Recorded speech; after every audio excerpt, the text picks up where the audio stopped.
E aí, pessoal, a gente vai aqui corrigir a provinha de 2011 e de 2012, ok? Então, vamos aí fazer a leitura da primeira questão. Na festa junina do CMJF, Lucas recebeu 5 bolinhas, sendo 2 amarelas e 3 vermelhas, para arremessar dentro da boca do palhaço uma a uma. Sabendo que Lucas arremessou as 5 bolinhas e acertou apenas uma vez, qual é a probabilidade de que tenha sido com uma vermelha? Então, a partir do momento que fala probabilidade, o que a gente tem que pensar? O que é probabilidade? Probabilidade é o que se quer sobre o total. O que eles querem? Eles não querem uma bolinha vermelha? Então, vamos colocar aqui. Então, a probabilidade de tirar a bolinha vermelha não é o que se quer sobre o total, não é isso? O que se quer sobre o total. Então, o que eu quero? O que eu quero não é bolinha vermelha. Então, vermelha são quantas bolinhas? Eu tenho 3 bolinhas vermelhas. Do total de quantas bolinhas? De 5. 3 do total de 5. Então, 3/5 seria a probabilidade. Só que a minha resposta está em porcentagem. Como que eu transfiro, transformo, na verdade, fração para porcentagem? Basta eu dividir o 3 por 5, igual eu expliquei no revisional. 3 dividido por 5 não dá. Peço um zerinho emprestado e agradeço com a vírgula. Então, 30 dividido por 5, 6. 6 vezes 5, 30. Para 30, nada. O que eu falei? Para a gente transformar em porcentagem, a gente faz a divisão, depois anda quantas casas com a vírgula? Vamos andar 2 casas com a vírgula. 1, 2. Então, falar 0,6 é a mesma coisa que falar 60%, porque eu estou andando 2 casas com a vírgula. Então, resposta letra B. A probabilidade de se tirar uma bolinha vermelha é 60%. 3 em 5. Vamos aqui ao número 2 agora. Vamos fazer a leitura da questão. Os números da comida. Alimentos jogados fora poderiam acabar com a fome no mundo. Show lá em casa. 1/3 de tudo que é comprado vai direto para o lixo. Em 2025, essas devem ser as metrópoles mundiais que mais vão jogar comida fora. É sempre importante prestar atenção na unidade. Que unidade está escrito aqui?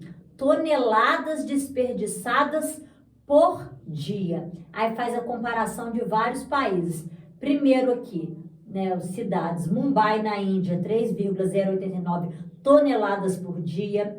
Dhaka, em Bangladesh, 3,084. Kinshasa, no Congo, 3,012. Delhi, na Índia, 3,012. Calcutá, na Índia, a Índia desperdiça, hein? 2,456 toneladas. Karachi, no Paquistão, 2,296. Depois aqui, Lagos, na Nigéria, 1,845. Xangai, na China, 1,518. Manila, nas Filipinas, 1,524. E Cairo, no Egito, 1,410. Agora, nem todos os dados que estão aqui, gente, nós vamos usar. A gente tem que perceber, observar quais dados que vão ser necessários a gente usar aqui. A prova do Colégio Militar é atenção. Então, vamos ver aqui. De acordo com a reportagem acima, as cidades de Xangai, na China, e Cairo, no Egito, no ano de 2025, devem desperdiçar juntas. Então, o que eles querem? Xangai, vamos colocar aqui, Xangai e Cairo. Eles querem saber quanto que as duas irão desperdiçar no ano de 2025. Então, a gente olha aqui, Xangai, 1,518. 1,518. Cairo, vamos ver Cairo aqui, 1,410. Lembrando que essas unidades estão em toneladas por dia. Então, vamos somar, vírgula embaixo de vírgula, 8 mais nada, 8, 1 mais 1, 2, 5 mais 4, 9, 1 mais 1, 2. 2,928 toneladas. Por acaso, aqui a resposta está em toneladas, mas o que a gente tem que ficar prestando atenção? Podia ser que a resposta estivesse em quilos. A gente tem que sempre prestar atenção aí na unidade, porque pode estar em unidades diferentes, tá bem? Então, vamos aí para o número 3. Vamos lá.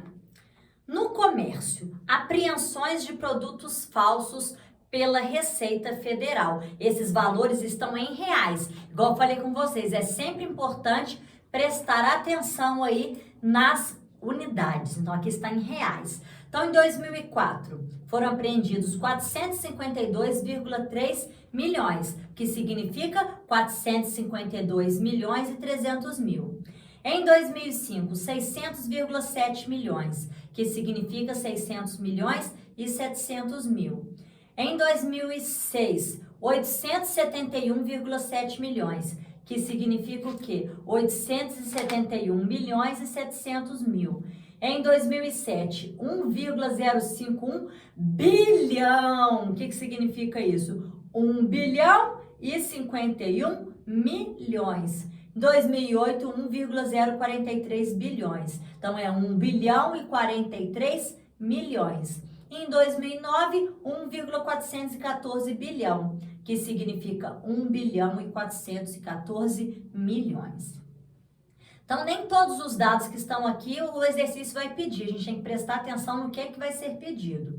A partir da reportagem acima, como podemos escrever em algarismos o valor da soma das apreensões de produtos falsos pela Receita Federal em reais apenas dos anos de 2005 e 2009. Então, quanto que foi a de 2005? 6,7 milhões, que é 600 milhões e 700 mil. Lembrando que quando a gente fala milhões, depois do primeiro pontinho tem que ter 6 casas, né? Então, 600 milhões e 700 mil. Essa é de 2005. E o de 2009, 1,414 bilhão. Então, é 1 bilhão e 414 milhões. Então, 1 bilhão vai ficar aqui, 414 milhões. Então, 1 bilhão e 414 milhões. A gente vai montar dessa forma aqui.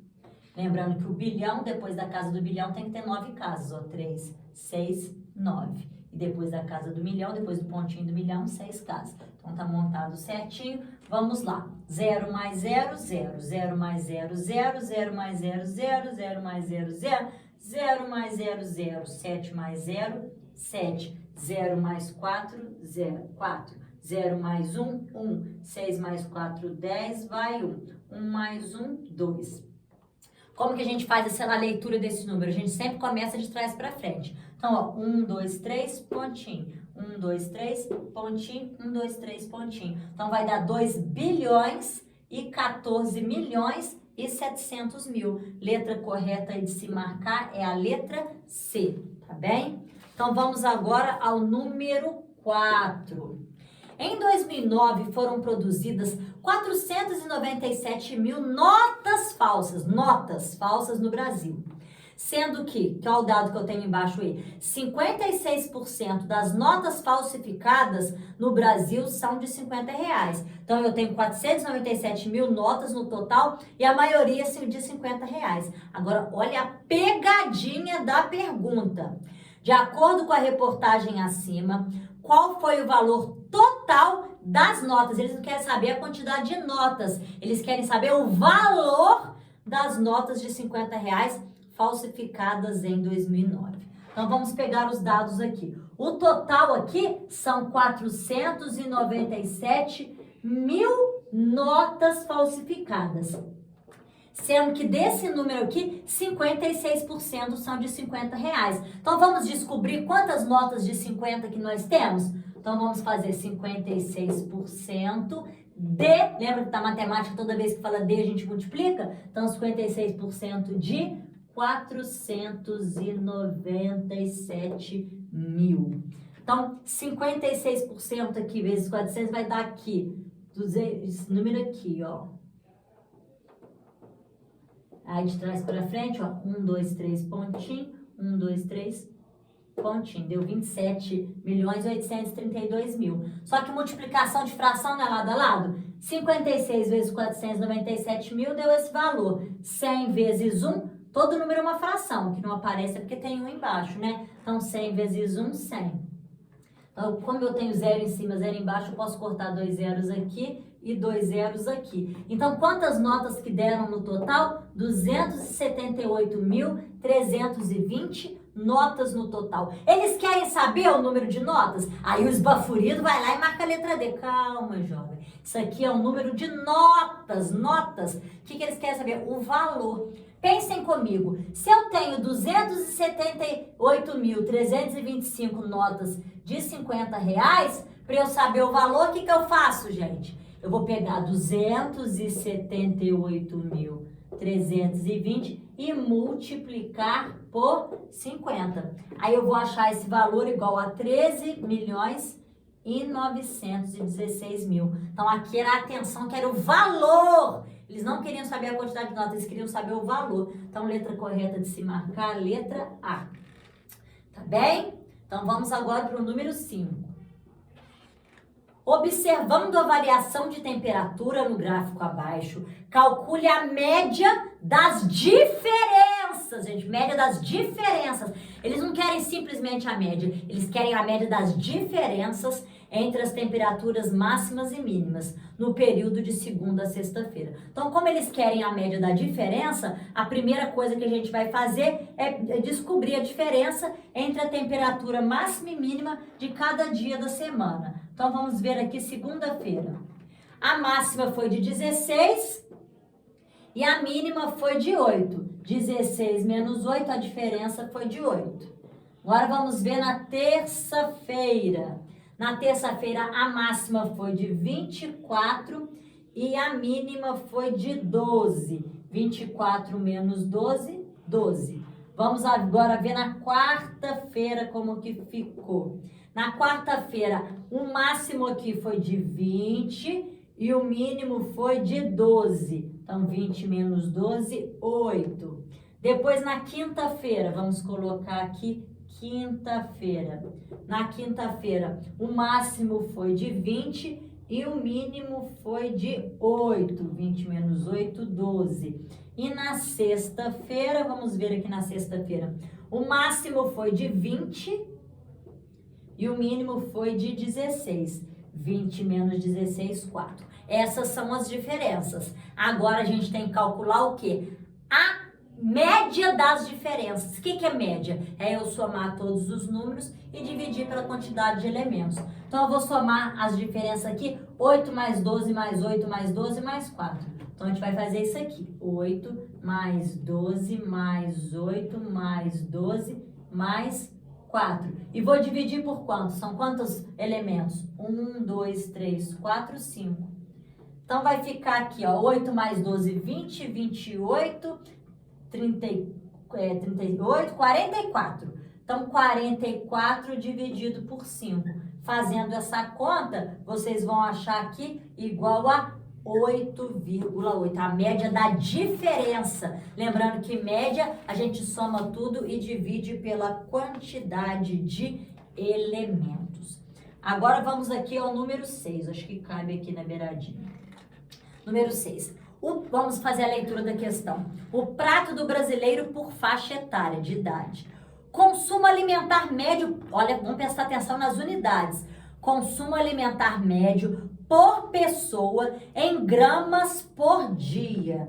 Então, vai fazer a comparação de idoso, adolescente e adulto. E aqui está dizendo o quê? Que a Organização Mundial de Saúde recomenda a ingestão diária de 400 gramas de frutas, legumes e verduras. Após o levantamento entre 160 milhões de pessoas com idades entre 12 e 70 anos, ficou constatado o consumo alimentar médio em gramas por dia. Então, a unidade aqui é gramas por dia. O idoso come arroz 138,8 gramas por dia, feijão 168,1 gramas por dia, carne bovina 52,6 gramas por dia. Depois tem os dados aqui do adolescente e os dados do adulto. Igual eu falei com vocês, nem sempre a gente vai usar todos os dados. A gente vê o que está perguntando. Então, com base nos dados acima, para um adolescente, o consumo alimentar médio de arroz, os dados aqui, o que está dizendo? Esse aqui já é o consumo alimentar médio, que é o que está dizendo, o prato do brasileiro, consumo alimentar médio por pessoa. Então, esses valores já é o consumo alimentar médio. Então, o consumo alimentar médio de arroz, feijão e carne bovina, indicados na tabela, somados à ingestão de frutas, legumes e verduras recomendados pela OMS. Então, eles estão falando dos dados do adolescente. Então, qual que é o consumo alimentar médio de arroz do adolescente? Então, de arroz aqui vai ser 158,9 de arroz. Qual que é o consumo alimentar médio de feijão? Feijão, então, vai ser 183,9. Feijão. Depois de carne, 59,9 de carne. Lembrando que eu consumo aqui de gramas por dia. E eles querem que, além desse consumo alimentar médio de arroz, feijão e carne, que a gente soma a ingestão de frutas, legumes e verduras recomendados pelo OMS, que está no quadrinho, que fala que o quê? Que recomenda a ingestão diária de 400 gramas de frutas, legumes e verduras. Então, vamos somar 400 aqui. Falar 400 é a mesma coisa que falar 400,0. Vamos colocar vírgula embaixo de vírgula. Vamos botar aqui frutas e etc, né? Então, vamos somar todo mundo aqui para ver quanto é que dá. Então, vai ser aqui, ó, 9, 18, 27, 7 vão 2, 8 mais 2, 10, mais 3, 13, 13 mais 9, 22, vão 2. 5 mais 2, 7, mais 8, 15, 15 mais 5, 22, aí vai dar 0, só vai 1, vai dar 10, né? 4, 5, 6, 7, 8. Então, vai dar aqui, repete a vírgula, 802,7, que seria a soma aqui. Então, 800,27 gramas, não é gramas? Só que as respostas estão, gente? As respostas estão em quilogramas. Por isso que eu falei que a gente tem que prestar atenção na unidade. Então, eu achei 802,7 gramas e eu tenho que transformar em quilo. Lembrando que 1 quilo são 1.000 gramas. E eu tenho essa ideia aqui, ó, quilograma, hectograma, decagrama e grama. Não são 802,7 gramas? Vamos botar alguns zerinhos aqui só para constar. Como que eu transformo 802,7 gramas em quilogramas? Quantas casinhas que eu tenho que andar? Ó? 1, 2, 3. Eu sempre começo a andar a partir da vírgula. Então, 1, 2, 3. Deu aqui 0,8027. Então, é a mesma coisa que 0,8 quilos. Resposta correta aqui, letra B de bola. Vamos aqui ao número 7. Vamos aí fazer a leitura do número 7. Respostas aqui. Baratas. Esse da barata tem que prestar atenção, ó. Baratas vivem 5 meses e são divididas em 4.000 espécies, espalhadas pelo mundo. Elas botam ovos 8 vezes na vida, só 8 vezes na vida, com 40 filhotes por vez. Aguentam 1 semana sem cabeça ou sem beber e até 1 mês sem comer, né? Então, vamos lá. O que o exercício quer? Vamos ver. Nem todos os dados a gente vai usar, igual eu sempre falo com vocês. Considerando as informações da reportagem acima, durante a vida, as baratas botam ovos, em média, de quantas em quantas horas? Aqui está em horas, e depois entre parênteses está aqui, considere 1 mês em 30 dias. Então, a primeira coisa que a gente tem que descobrir é quantas horas que a barata vive. A gente já sabe que a barata vive o quê? 5 meses. Então, primeira coisa, eu vou ter que transformar de mês para dia. 1 mês tem quantos dias? Eles não querem que a gente considere 30 dias? Então, para transformar meses para dia, eu vou fazer 5 vezes 30. Então, vai dar aqui 150 dias. E agora eu vou ter que transformar dia para hora. Um dia tem quantas horas? O dia não tem 24 horas? Para eu transformar dia para hora, então, eu vou multiplicar 150 vezes 24. 150 vezes 24 vai dar o quê? 3.600 horas. Esse é o tempo aqui que a barata vive, gente. 3.600 horas. Então, o que a gente sabe? Que ela bota o ovo 8 vezes na vida. E eles querem saber o quê? Durante a vida, as baratas botam ovos em média de quantas e quantas horas. Então, a gente vai fazer uma regrinha de 3.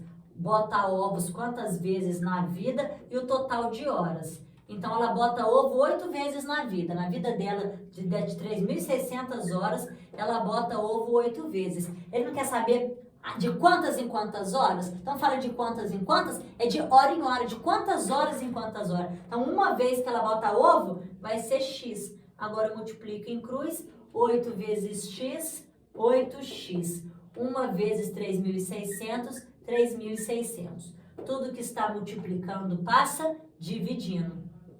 Então, vai ficar 3.600 dividido por 8. Fazendo essa continha aqui, vai dar 450 horas, que é a resposta da letra C, 450 horas, beleza?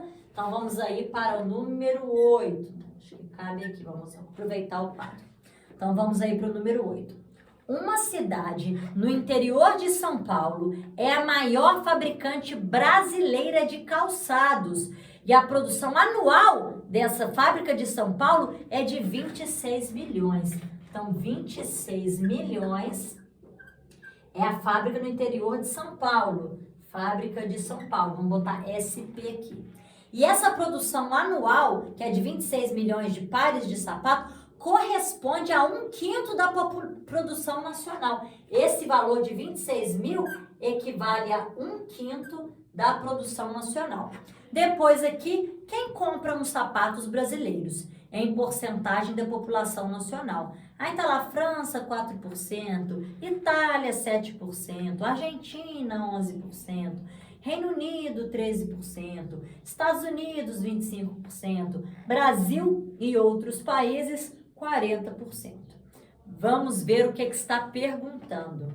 Com base nas informações acima, quantos pares de sapatos brasileiros o Reino Unido compra anualmente? Eles querem saber o sapato lá de São Paulo ou quer saber os sapatos brasileiros? Sapatos brasileiros. Então, a gente tem que descobrir quantos sapatos que o Brasil produz. Que dados que eu tenho?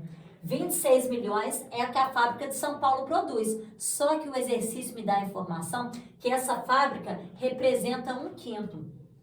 Se a gente desenhar uma fraçãozinha, o que seria 1/5? Ó, é eu dividir a fração em 5 partes e tomar uma parte. Então, esse 1/5, um quadradinho aqui, representa o quê? 26 milhões. E eles querem saber o quê? 1/5 da produção. Então, uma parte é de São Paulo e todas as partes são do Brasil. Então, como é que eu faço para descobrir quanto que é a produção do Brasil? Se um quadradinho vale 26 milhões, todos eu só multiplicar por 5. 26 milhões dividido por 5, multiplicado por 5, aliás, vai dar 130 milhões. Essa é a produção anual do Brasil. Mas o que eles querem saber aqui? Com base nas informações acima, quantos pares de sapatos brasileiros o Reino Unido compra anualmente? Aí a gente vem aqui no gráfico, 13%. Então, 13% do total do Brasil. Então, a gente vai colocar aqui 13% de 130 milhões, tá bem? Lembrando que multiplicação é lado a lado. Então, eu vou multiplicar 13 vezes 130 milhões. Aqui eu posso cortar 2 zeros aqui, 2 zeros aqui. Fazendo essa conta aqui, vai dar 16 milhões e 900 mil. Fez lógica? O total é 130 milhões, se é 13%, 16 milhões e 900 mil. Fez lógica. Então, resposta aí, letra C. Então, aqui era tomar cuidado, porque eles davam a informação da fábrica de São Paulo, mas, na verdade, eles queriam saber do Brasil. Então, a gente teve que descobrir do Brasil, depois voltar na pergunta que eles queriam saber o Reino Unido. Então, é muita atenção aqui. Então, vamos aí para a questão de número 9. Vamos fazer a leitura da questão aí. No dia 1º de março, Sinara abasteceu seu carro com 37,3 litros de gasolina, pagando R$ 2,59 por litro. Alguns dias depois, ao chegar ao mesmo posto para abastecer novamente, percebeu que houve um aumento no preço da gasolina e o litro passou a custar R$ 2,65. Se ela quiser gastar a mesma quantidade que gastou no primeiro dia de março, quantos litros de gasolina poderá colocar no carro? Então, vamos por partes. Então, a primeira parte aí, no dia 1º de março, Sinara abasteceu o carro com 37,3 litros de gasolina, sendo que ela pagou R$ 2,59 por litro. Então, a gente coloca aqui litro e coloca valor. 1 litro, qual que é o valor do litro? Né? 2,59 cada litro. Se falar 2,59 por litro, significa que 1 litro é 2,59. Ela não abasteceu com 37,3 litros? Então, qual que é o valor que ela vai pagar? Multiplico em cruz, 1 vezes x. Aí eu chego nessa continha aqui, 37,3 vezes 2,59. Essa continha vai dar 96,60. Então, ela gastou para abastecer o carro aqui R$ 96,60. Agora, depois, o que aconteceu? Alguns dias depois, ao chegar no mesmo posto para abastecer novamente, percebeu que houve um aumento no preço da gasolina e o litro passou a custar R$ 2,65. Se ela quiser gastar a mesma quantia, ou seja, R$ 96,60, quantos litros de gasolina ela poderá colocar? Então, a gente vai colocar a mesma coisa aqui, litro, valor. Só que aqui o valor do litro aumentou. 1 litro vai passar a ser quanto? R$ 2,65. Qual o valor que ela quer pagar? R$ 96,60. Então, agora a gente vai descobrir quantos litros que dá para colocar com 96,60. Multiplico em cruz, 2,65 vezes x, 2,65x. 1 vezes 96,60, 96,60. Tudo que está multiplicando vai passar dividindo. Então, vai dar 96,60 dividido por 2,65. Realizando essa operação, vai dar 36,455 mais ou menos. Arredondando, vai dar 36,5 litros, que é a resposta da letra D de dado. Então vamos lá, pessoal, vamos dar continuidade aí ao número 10. Qual é a carne mais ecológica? Vamos ver os dados aí. Entre bovinos, ovinos, suínos e galináceos, ganha quem passa mais despercebido pelo planeta. Então aqui nos dados, boi, o consumo de água de um boi, 16 mil litros, espaço para criação 30 metros quadrados, emissão de gás carbônico 24 quilogramas por cada quilo de carne. Carneiro, 6 mil litros, espaço 3 metros quadrados e gás carbônico 17 quilogramas por quilo de carne. Porco, gasta 5 mil litros, o espaço 0,5 metros quadrados, 6 quilos por quilo de carne, de gás carbônico, né? E o frango, 4 mil litros de água, 0,1 metro quadrado e 4,5 quilos de gás carbônico por cada quilo de carne. Então, essa água é alta porque é a água usada na criação, né? Água para beber, para manutenção da fazenda, irrigação do capim, cultivo, não é simplesmente água de beber, não. Agora, essa questão é aquela típica questão que eu tenho que comparar letra por letra e observar tudo aqui, todos os dados. Então, vamos primeiro ao dado da letra A, que está dizendo para a gente. Para cada quilo de carne, a emissão de gás carbônico do carneiro, então qual que é a emissão de gás carbônico do carneiro? A emissão de gás carbônico do carneiro, se a gente olhar aqui na imagem, é o quê? 17 quilogramas. É o triplo da emissão do gás carbônico do frango. Qual que é o gás carbônico do frango? O gás carbônico do frango, se a gente olhar aqui, vai ser de 4,5 quilogramas. Está dizendo o quê? que esse aqui é o triplo desse aqui. Para ver, a gente vai multiplicar 4,5 vezes 3. 4,5 vezes 3 é 13,5. Eu posso afirmar que 13,5 é a mesma coisa que 17? Não posso afirmar. Então, dado falso. Letra B agora. Vamos para a alternativa B. O espaço para a criação do boi. Então, vamos colocar aqui. Criação do boi. Qual que é o espaço, gente, para a criação do boi? Espaço de 30 metros quadrados. Então, vamos colocar aqui 30 metros quadrados. Então, o espaço para a criação do boi é igual a 6 vezes o espaço para a criação do porco.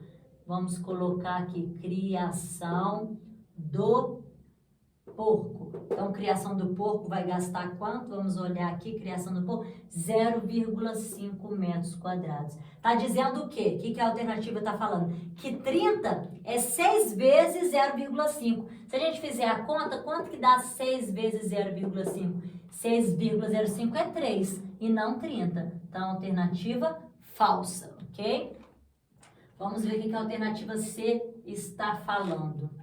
A água usada para a criação do frango. Então, vamos botar aqui água. Tem que olhar o dado certo, hein, gente? Tomar cuidado. É atenção. A água para a criação aqui do frango. Então, a gente vem aqui nos dados. Água para a criação do frango, 4.000 litros. 4.000 litros. É o quádruplo da água usada para a criação do boi. Vamos ver quanto que é a água para a criação do boi. Vamos olhar aqui no dado, criação do boi, 16.000 litros. Então, tá dizendo que a água da criação do frango é o quádruplo desse. Esse é o quádruplo desse, gente. Esse é 1/4 desse. Então, falso, eles costumam... Esse é o quádruplo desse. Mas eles estão afirmando que esse é o quádruplo desse. É o contrário, né? Tá errado. Esse é 1/4 desse. Agora, vamos ver a letra D.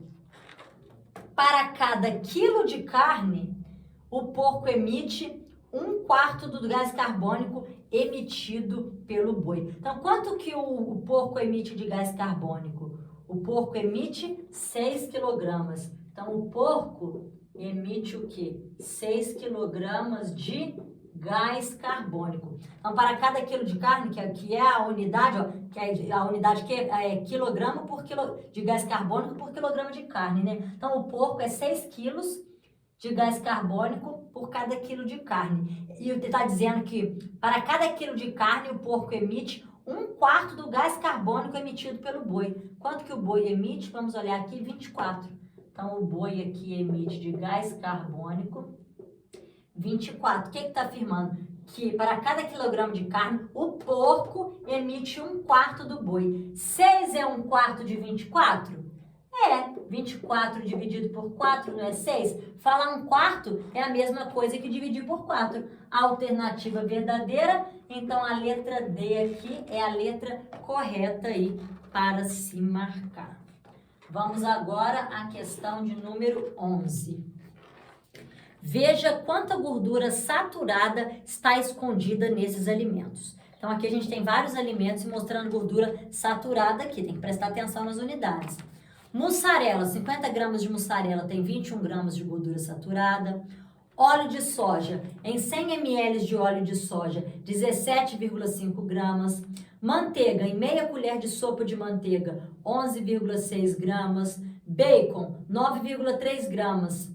15 gramas de bacon tem 9,3 gramas de gordura saturada. No leite integral, 200 ml de leite integral, 3,6 gramas de gordura saturada. Depois, frango assado com pele, em 100 gramas, 3,49 gramas, contra filé de 150 gramas, tem 3 gramas de gordura saturada, e uma unidade de ovo tem 1,7 gramas aí de gordura saturada. A partir das informações da reportagem acima, assinale a opção que apresenta a maior quantidade de gordura. Só que aqui nas respostas a gente vai ter que comparar uma a uma, a gente vai perceber que são unidades diferentes. Então, letra A, a gente vai ter que ver qual que é a maior. Então, uma dúzia de ovos. Então, uma dúzia de ovos. Quanto que vai produzir de gordura saturada? Que dados que eu tenho aqui de ovo? Uma unidade de ovo é 1,7. Eu não quero saber dúzia, uma dúzia são quantos ovos? 12. Então, eu vou ter que multiplicar 12, que é 12 ovos, vezes 1,7, que é o valor de cada ovo. Então, 12 vezes 1,7 vai dar 20,4 gramas de gordura saturada. Vamos ver a letra B. 90 gramas de bacon.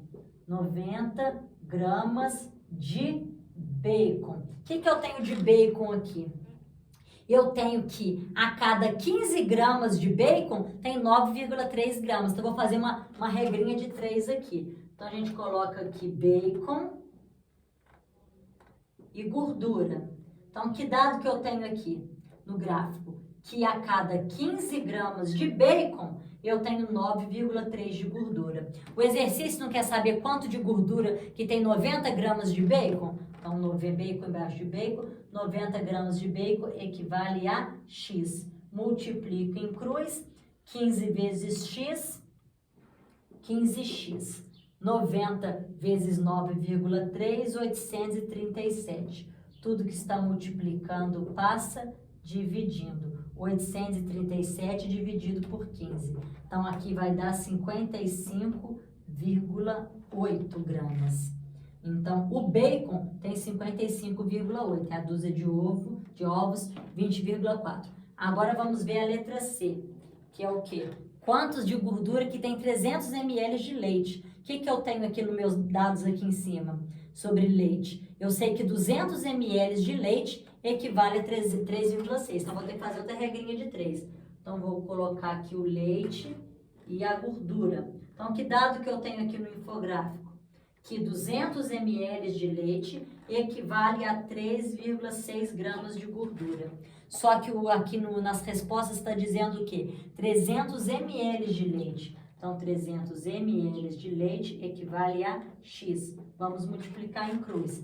200 vezes X, 200X.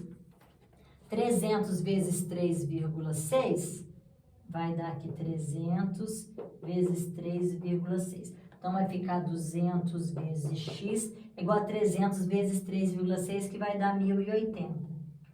Tudo que está multiplicando passa dividindo. Então, vai dar 1.080 dividido por 200, que vai dar igual a 5,4.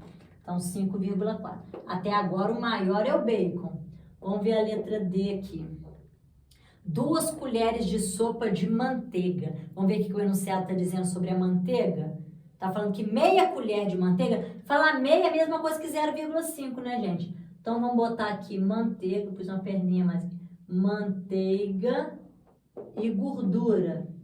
Então, o enunciado fala que meia colher de manteiga, então é 0,5 da colher de manteiga. Equivale a quê? A 11,6 gramas de gordura. Eles querem saber quanto? 2 colheres de sopa de manteiga equivale a X. Aí eu multiplico em cruz, 0,5 vezes X, 0,5X. 2 vezes 11,6 vai dar 23,2. Tudo que está multiplicando passa dividindo. Então, vai ficar 23,2 dividido por 0,5, que vai dar aqui 46,4. Então, vamos comparar. Dúzia de ovos, 20,4. Bacon, 55,8. Leite, 5,4. E manteiga, 46,4. Então, o que tem mais, agora que a gente já comparou, eu vou descobrir que é o bacon. Letra B, B de bacon. Então, a letra certa de se marcar é a letra B. Tá? Então, vamos lá. Vamos para a questão número 12. Infográfico aí, gráfico com desenho. Descubra o tempo que se perde perdendo tempo. Arthur adorou essa expressão. Tempo que se perde perdendo tempo. Esperar o sinal abrir, 13 segundos. Abastecer o carro, 10 minutos. Esperar comida no shopping, 5 minutos. Ligar o computador, 87 segundos. Preparar um café, 60 segundos. É o tempo que a gente perde em cada uma dessas atividades. Agora vamos ver o que está perguntando. De acordo com o infográfico acima, quanto tempo no total uma pessoa irá perder se realizar todas essas atividades? Então vamos colocar aqui, vamos colocar aqui número 12, esperar o sinal abrir. 13 segundos. A gente chama segundo assim, né? De 2 tracinhos. Abastecer o carro, 10 minutos. Esperar comida no shopping, 5 minutos. Ligar o computador, 87 segundos. Preparar um café, 60 segundos. Então, vamos somar aqui primeiro os segundos. Então, aqui, 87 mais 13, vai dar 97, 100, 160 segundos. E aqui os minutos, 15 minutos. Só que eu não consigo falar 160 segundos. Eu tenho que tirar os blocos de 60 para transformar em hora. Então, aqui eu posso tirar 120. Porque 120 segundos não é 2 minutos? Então, eu tiro 120 segundos aqui, 160 menos 120 vai dar 40 segundos. E esses 120 segundos que eu tirei aqui, eu jogo para cá, que são 2 minutos. 15 mais 2, 17. Então, deu 17 minutos e 40 segundos. Então, questão bem tranquila aí. Agora, vamos aqui ao número 13. A questão 13, eu vou mostrar para vocês, ela é muito tranquila, a forma de se pensar. E é uma questão muito típica do colégio militar. Olha lá. Na malha quadriculada abaixo, cada quadrado tem área igual a 1 centímetro quadrado. Então, cada quadradinho tem 1 centímetro quadrado. A região destacada A, B, C, D, E, F, G, H, I, toda essa região que está sublinhada aí, possui área igual a... Eu já sei, gente, que cada quadradinho equivale a 1. Então, é só eu somar quantos quadradinhos tem. Observem aqui, ó. Como é que eu fiz? Eu fui contando os quadradinhos. Então, quantos quadradinhos tem? A gente conta 1, 2, 3, 4, 5, 6. E vocês vão perceber que tem quadradinho que está na metade. Então, por exemplo, sempre que eu tiver 2 metades, eu somo um quadradinho. Então, a gente vai colocando os números e depois a gente conta quantos quadradinhos tem. Então, 1, 2, 3, 4, metade, metade, 5, 6, 7, 8, 9, 10, 11, 12, 13, 14, 15, 16... 17, 18, 19, 20, 21, 22, metade com metade 23, metade com metade 24, metade com metade 25, metade com metade 26. Então, 26 centímetros quadrados. Então, percebam só, eu contei, aí eu juntei as metades, ó, por exemplo, essa metade aqui com essa metade aqui, somei 1. Essa metade com essa metade aqui, somei 1. Essa metade aqui com essa metade aqui, somei 1. Essa metade aqui com essa metade aqui, somei 1. Essa metade aqui com essa metade aqui, somei 1. Essa metade aqui com essa metade aqui, somei 1. Essa metade aqui com essa metade aqui, soma 1. E cada quadradinho vale 1. Então, fica mais fácil assim, da gente contar quantos quadradinhos tem. E quando tiver metadinha, a gente junta as metades, beleza? Então, questão aí se cair bem tranquila. Agora, vamos aí à questão de número 14. Vamos ver o raciocínio aí da 14.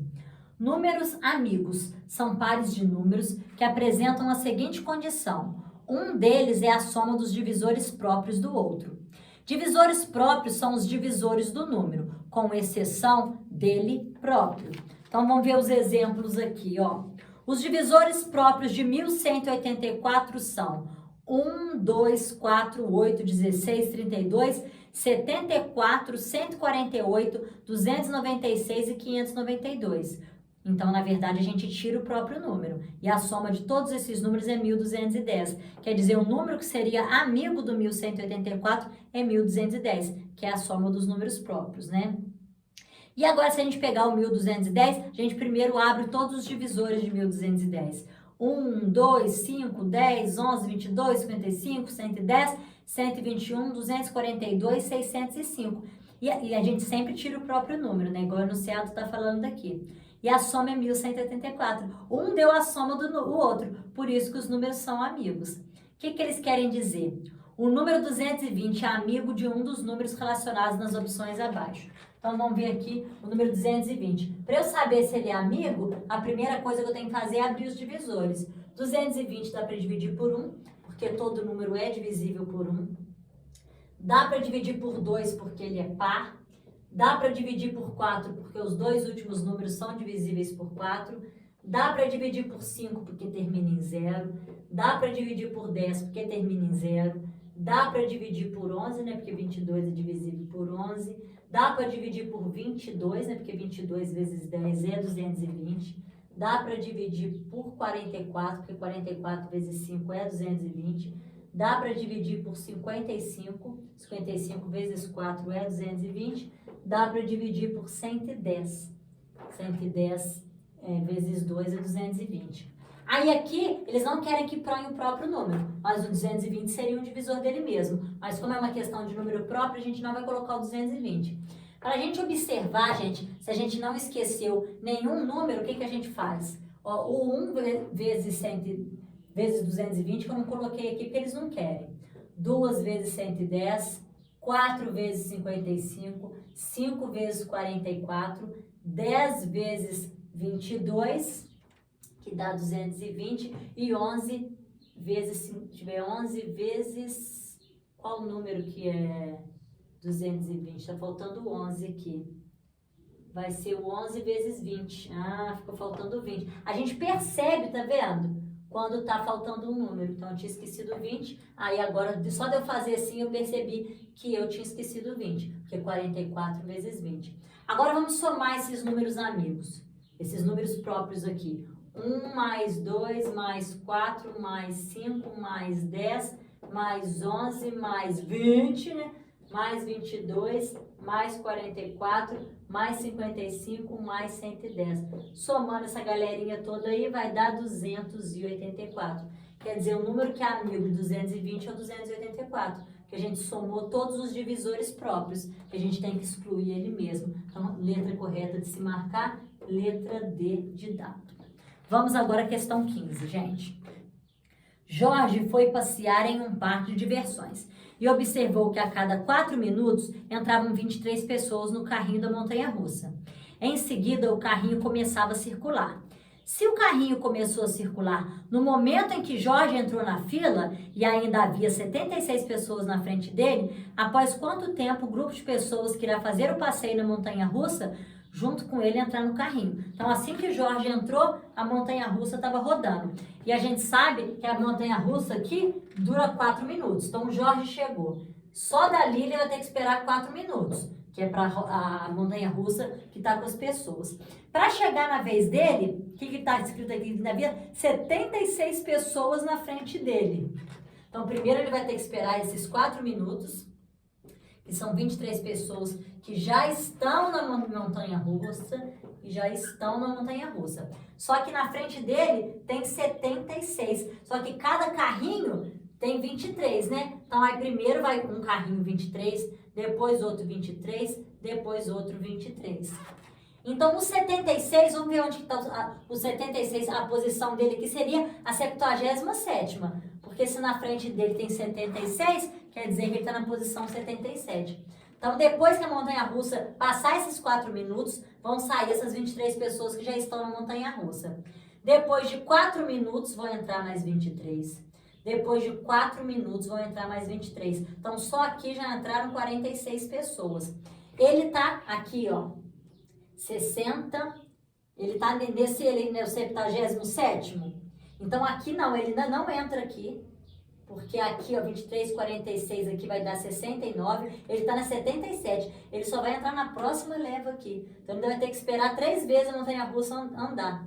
Porque o 76 coincide aqui. Porque até aqui é 69. 70, 71, 72, 73, 74, 75, 76, 77. Ele vai entrar nesse carrinho aqui. Então, ele ainda vai ter que esperar, ó, os 4 minutos que a montanha-russa está funcionando, mais 4 para entrar essas 23 pessoas, mais 4 para entrar essas 23, mais 4 para entrar essas 23. Só depois que ele vai entrar aqui. Então, ele vai ter que esperar 4, 8, 12, 16 minutos. Então, era só uma questão de raciocinar, desenhar e escrever para entender o que a questão está querendo dizer aí. Então, vamos agora para a questão de número 16. Vamos lá. Moeda de 1 centavo. 32 milhões é o valor somado de todas as moedas de 1 centavo em circulação. Percebam, 32 milhões de reais é o valor das moedas de 1 centavo. E eles querem saber quantas moedas de 1 centavo que tem. Então, a gente vai ter que fazer uma regrinha de 3 aqui, né? Ó, vamos colocar aqui centavo e vamos colocar aqui valor. Então, a cada 100 centavos é R$1, né? Então, vamos botar aqui 100 centavos, vamos botar valor em real aqui. 100 centavos equivale a R$1. Eles não têm 32 milhões de reais? Então, 32 milhões, são 6 zeros, né? 32 milhões de reais equivale a quantos centavos? Que eles não querem saber quantas moedas de 1 centavo que tem? Então, quantas moedas de 1 centavo que tem aí? Então, eu vou multiplicar em cruz, 1 vezes x, 32 milhões vezes 100, vou acrescentar mais 2 zerinhos. E sempre traz para frente para a gente ler o número. 1, 2, 3, pontinho, 1, 2, 3, pontinho, 1, 2, 3, pontinho. 3 bilhões e 200 milhões. Esse é aqui o valor. Então, letra certa para se marcar é a letra C, porque eles dão um número de moedas, mas na verdade eles querem saber o valor. Então, pessoal, vamos aí à questão de número 17, exportação brasileira de abacaxi. Então, a gente tem que sempre observar a unidade. Então, toneladas e os anos, né, que do abacaxi a gente foi vendo que aumentou, né? No gráfico acima está representada a exportação brasileira de abacaxi no período de 2002 a 2007. Podemos observar nesse gráfico um grande crescimento na exportação brasileira de abacaxi nos anos de 2004 e 2007. Esse crescimento ocorreu devido principalmente a investimentos em irrigação no solo seco do interior do Ceará. A partir do gráfico e das informações acima, assinale a alternativa correta. Então, aqui é o tipo de questão que a gente tem que ir comparando cada uma das letras. Vamos ver a letra A. Em 2002, foram exportadas 861.010 quilos de abacaxi. Então, em 2002, o valor não está em tonelada? Então, 8.610,1 toneladas. E eles estão dizendo que isso equivale a 8.010 quilos. O que acontece? Da tonelada para transformar para quilo, uma tonelada são 1.000 quilos. Então, eu tenho que andar 3 casas com a vírgula. Vamos colocar uns zeros aqui para constar, só para a gente ver onde vai parar a vírgula. São 3 zeros, ó. 1, 2, 3. Vai parar aqui. Então, de trás para frente, 1, 2, 3, pontinho. 1, 2, 3, pontinho. Então, vai dar 8.610.100. Tá? Então, 8.610.100. Eles estão falando que é 868.010 quilos. Não, é 8.610.100. Então, é falsa a alternativa A. Vamos para a alternativa B, gente. Em 2007, foram exportados 14.078.100 quilos a mais de abacaxi que em 2006. Então, vamos comparar. Em 2006, foram quantos quilos de abacaxi? A gente olha aqui no gráfico. 22.686 toneladas, né? Lembrando que está em toneladas, né, gente? Isso é importante. Resposta está em quilos e enunciado em tonelada. Aquele lance que eu falei com vocês, né, das unidades. Depois, em 2007, quanto que é em 2007? 36.764. Então, 36.764,1 toneladas. Eles querem saber quantos a mais? Então, eu vou subtrair 36.764,1 menos 22.686 toneladas. Vamos fazer essa continha aqui. 1 menos nada, 1. 4 não tem como subtrair 6. 1 vai pedir emprestado, aqui vai virar 14. 14 menos 6, 8. Depois 5 não tem como subtrair 8, pede emprestado de novo. Aqui vira 15. 15 menos 8, 7. 6 menos 6, nada. 6 menos 2, 4. 3 menos 2, 1. Então, deu 14.078,6,1 toneladas. Só que a resposta aqui está em quilos. Então, a gente tem que conferir. Lembrando que, vamos botar uns zeros aqui só para constar. E vamos andar 3 casas com a vírgula, que passar de quilos para toneladas, eu ando 3 casas. Porque 1 quilo uma tonelada é 1.000 quilos. 1, 2, 3. Então, vamos escrever esse número aqui. 14.078, 100. De trás para frente, vamos colocar 3 pontinhos. 1, 2, 3, pontinho. 1, 2, 3, pontinhos. Então, deu 14.078.100 quilos. Exatamente essa letra. Parece que a letra certa é a letra B. Mas o que é importante fazer na prova. Não é porque deu letra B que eu já saio marcando a letra B, não. É importante depois comparar a letra C e D. Façam isso, tá, gente? Eu acho que é a letra B, mas a gente confere a letra C e D. Porque se a gente caiu em alguma pegadinha. Então, confiram também a letra C e a letra D. Agora vamos para a questão de número 18. Vamos ver, aí tá fora de ordem, né, pessoal? Mas vamos lá para número 18. Ai, que é uma questão também que eu tenho que comparar uma a uma. Então, breve história do relógio, eles começam aqui em 3000 a.C. e vão até a época atual, mostrando a evolução de todas as invenções do relógio. Então, considerando a linha do tempo, na reportagem adaptada acima, assinale a única alternativa correta. Então, vamos comparar cada letra aqui. O que está dizendo a letra A? Há exatamente 110 anos, Santos Dumont e Cartier criaram o relógio de pulso. Então, vamos ver quando que eles criaram o relógio de pulso. A gente olhar aqui na tabelinha. Ó. Vai ver aqui que foi em 1900. Então, foi em 1900. Essa prova, gente, a data dela é de 2011. Então, a gente tem que comparar a data de 2011. Então, eu vou colocar aqui 1900, há exatamente 110 anos. Se eu colocar 1900 mais 110, vai dar 2010. Tá errado, porque esse ano aqui da prova é de 2011. Então, a letra A não é. Vamos ver a letra B se é. O primeiro relógio solar foi criado há exatamente 5.000 anos. Se a gente ver aqui, a primeira informação do primeiro reloginho aqui, ó, que é aqui no primeiro dado, tá dizendo que o quê? 3.000 anos antes de Cristo surge o gnomon, primeiro relógio solar. Então, não é a 5.000, é a 3.000, a B é falsa. Na C, os primeiros relógios de areia, a gente vai ter que olhar aqui para ver onde que está o relógio de areia, surgiram 1.700 anos antes da criação do relógio atômico. Então, os primeiros relógios de areia, se a gente for ver aqui, tá aqui embaixo no gráfico, ó. Tá aqui embaixo, tá dizendo que é 250 depois de Cristo. Então, 250 depois de Cristo é o relógio de areia. Depois aqui, eles comparam com o relógio atômico, mais preciso do mundo. Aí, se a gente olhar aqui em cima, esse dado aqui de cima, vai o relógio atômico mais preciso do mundo, 2010. E o que eles falam? Que os primeiros relógios de areia surgiram 1.700 anos antes. Então, eu vou pegar 2010 e subtrair de 250. Vai dar 1.760. E aqui eles afirmam que é 1.700. Então, está errada essa alternativa. Vamos a D. Desde o começo da utilização do ponteiro dos minutos até a época atual, já se passaram 3 séculos e 41 anos. Então, vamos ver ponteiros dos minutos, onde está? 1670, ó.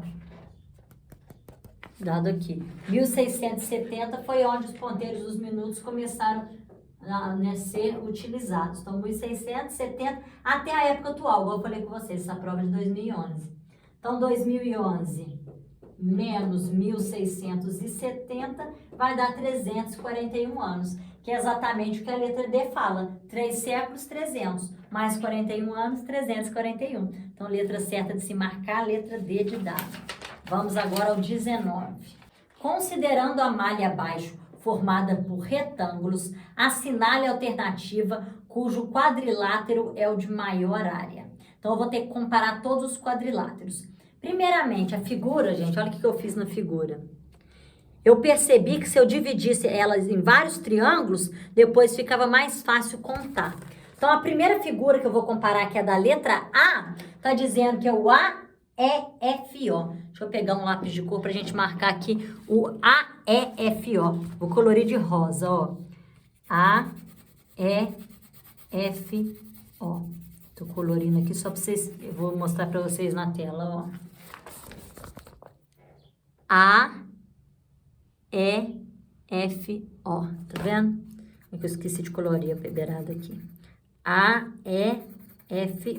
É o que tá de rosa, ó. AEFO. Esse quadrilátero todinho aqui é o quadrilátero da letra A. Quantos triângulos tem? 1, 2, 3, 4, 5, 6, 7 triângulos. O AEFO tem 7 triângulos. Então, a letra A, vamos colocar aqui 7 triângulos. Agora, vamos para a letra B, que é o REO. PHJ. Vou marcar de lápis de cor azul agora. RPHJ, só para mostrar para vocês. RPH. Ih, o azul tá ruim. Calma aí, vou pegar outro azul aqui. RPHJ, só pra gente definir o quadrilátero, para eu mostrar direitinho para vocês, ó. Quadrilátero RPHJ. Lembra que eu dividi em várias metades para ficar tudo baseado em triângulo? Quantos triângulos que eu tenho? 1, 2, 3, 4, 5, 6 triângulos. Que aqui a gente divide em 2, né? Então, 6 triângulos esse. Letra B, 6 triângulos. Vamos da letra C agora. PDFH. Vou colorir agora de verde, gente. PDFH. Então, PDFH. O quadrilátero de verde agora. PDFH. Olha lá. PDFH. Então, é essa delimitação aqui. Quantos triângulos que eu tenho? Ó, 1, 2, 3, 4, 5, 6 triângulos. Vamos colocar aqui 6 triângulos. Agora vamos para o último aí, letra D. AOKL. Vou marcar agora de marronzinho, tá? AOKL. AOKL. Deixa eu pintar de laranja pra gente ficar bem delimitadinho, pra gente enxergar. Então, ó. AOKL. Então, é esse quadrilátero aqui. Quantos triângulos que eu tenho? 1, 2, 3, 4, 5 triângulos. Então, a maior área é o que tem mais triângulos, que a gente viu que era uma medida que dá para usar para tudo. Então, letra A, 7 triângulos. O número 20, a questão foi anulada, tá, gente? Não tem resposta à questão número 20. Então, é isso aí, a gente resolveu a provinha todas e qualquer dúvida é só me chamar no zap. Um beijinho para todos.